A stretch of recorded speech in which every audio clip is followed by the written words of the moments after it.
These are two presses that I use, and these are not designed to be presses. These are die cut machines, often known as a craft press, but they work particularly well for the kind of work we're going to be doing.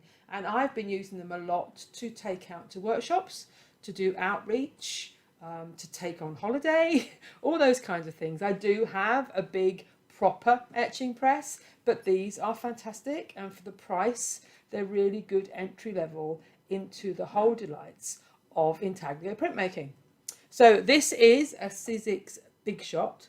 And before I go any further, I get no affiliation from either of these companies.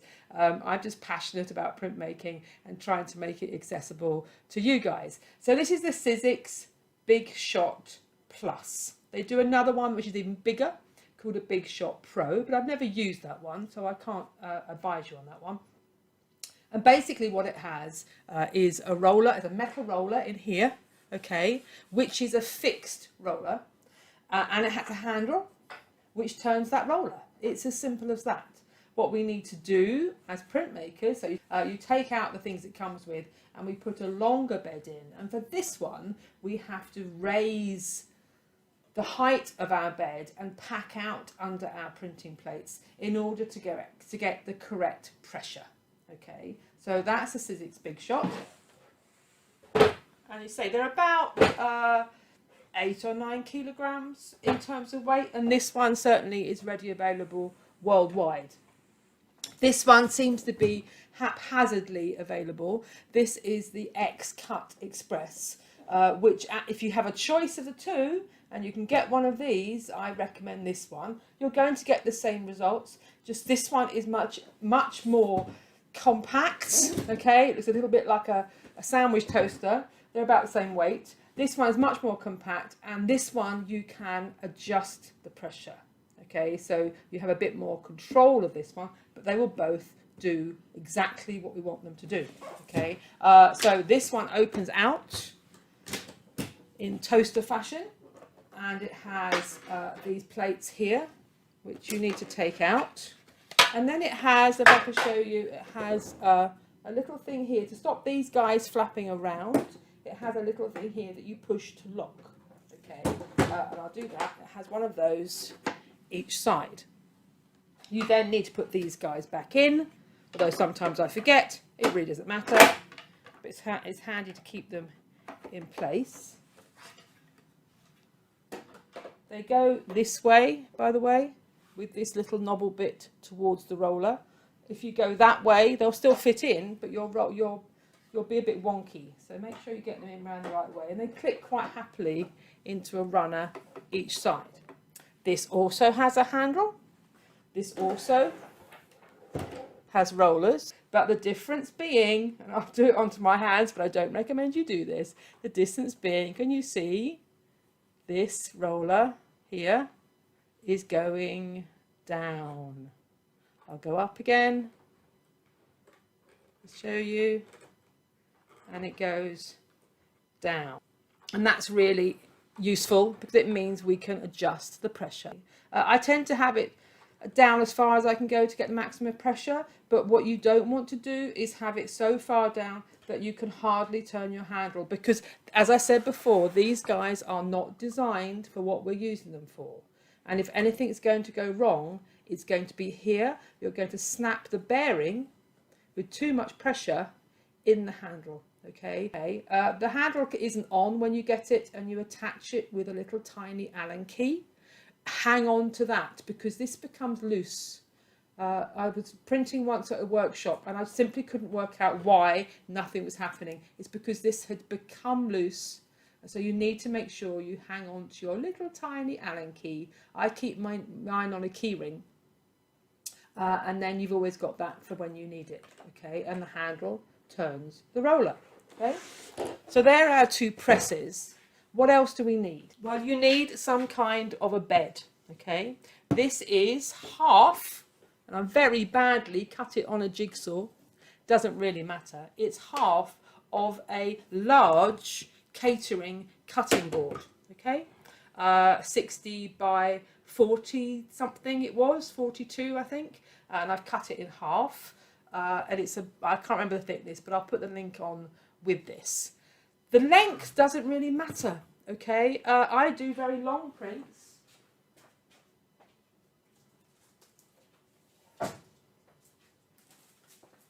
This print, which is 75 centimetres, has been done on my Xcut. I have a very long bed that's going to hold that plate. But 60 centimetres is quite a nice length for what we're doing. The only restriction you have is your width. Okay? This needs to fit here. I'm just going to put that back up again so you can see. So it's going to slide in there. Okay? Doesn't matter, there's a bit of play on it. Once your pressure's on, there'll be no play whatsoever. That's going to slide in there. The other thing you're going to need is a blanket. So I get mine from, this is particularly for etching presses. I get it from Lawrence's in London, but it's fairly universal. But you can just use any thick felt, and you can use things like a smooth yoga mat. Okay, so have a look around, see what you've got. But actually, I buy this by the inch, and it works out to be about £10, and they're fine. Yes, it's mucky, it is washable, don't worry about it. You only need one. On a large etching press, you need more than one blanket, mainly for all sorts of reasons, to do with pressure and catching the size from the damp paper and all those things. But for this size, we really only need the one blanket. You'll also need, to protect your blanket, stop it getting as mucky as mine do, some newsprint, okay, which I've cut to size. That's all I need for the Xcut. And I'll adjust the pressure and show you how it rolls through.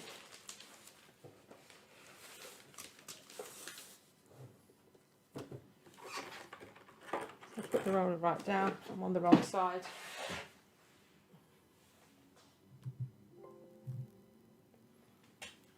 It rolls through and back. When I'm printing, I will have the camera face downwards so you can really see what happens with the plate and the print that comes out of it. But that's how it works, okay? So this is just got, now if you're in the UK, there's a company called handprinted.co.uk. Again, I have no affiliation, but they're a really fantastic company. They have been making, sometimes out of stock, they have been making a pack for a bed and a blanket so that your Xcut is good to go. Okay, it will also fit the Sizzix, but just need to have one extra thing.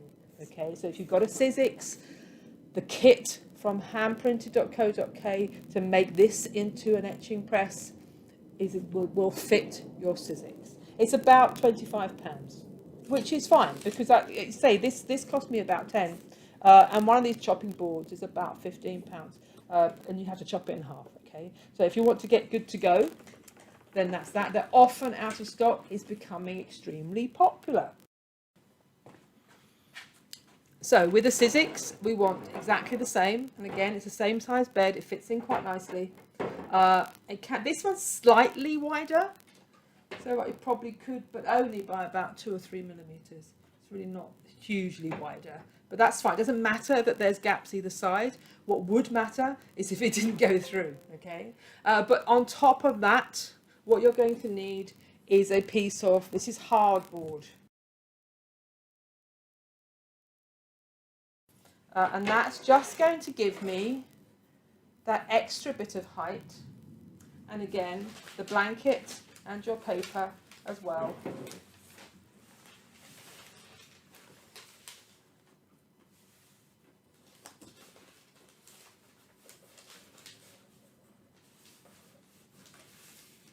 Can feed through, and again I don't have enough pressure on here, it's not going. Nearly, is trying to. What I then tend to use is long sheets of, or mount board. So the kind of mount board that we're going to be using for cutting out to make our plates. So a piece of mount board or mat card to fit there, plus your piece of hardboard plus your cutting mat is about right, okay? You will still need to adjust the pressure, but I tend to do that with just these sheets of paper underneath the plate. Once you've got your pressure right, then you're good to go, okay? The only difference it's going to mean is if your plate varies in thickness. But that's pretty much it, okay? It just needs a bit of help, and we have to pack this up to the roller, whereas the Xcut, the roller can go down.